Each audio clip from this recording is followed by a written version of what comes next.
Hi అండి, welcome to Madhavi trips and tricks. ఈరోజు డ్రెస్కి కట్స్ ఎలా స్టిచ్ చేసుకోవాలో చూపిస్తాను.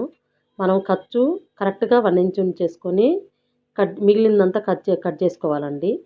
1 ఇంచ్ చేసుకున్నాక మనం 2 హ్యాండ్స్ ఉపయోగించి కొంచెం ఖర్చు దూరంగానే ఫోల్డింగ్ చేసుకున్నాక కొంచెం దూరంగానే పట్టుకొని స్టిచ్ చేసుకుని పైన కూడా రెండో హ్యాండ్ ఉపయోగించుకొని ఇలా లాగుతా స్టిచ్చింగ్ చేసేసుకుంటే కట్స్ అనేవి నీట్గా వస్తాయండి.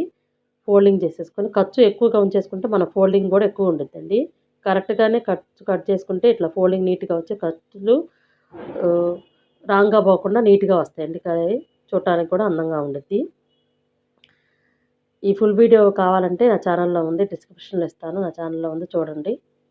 ఇట్లా మంచి మంచి వీడియోస్ కోసం నా ఛానల్ లైక్ చేసి షేర్ చేసి సబ్స్క్రైబ్ చేసుకోండి. కట్స్ చూసారా అంత నీట్గా, పైన స్టిచ్చింగ్ కూడా కరెక్ట్గా వచ్చింది. కట్స్ చాలా నీట్గా పర్ఫెక్ట్గా వచ్చినాయి. Thank you.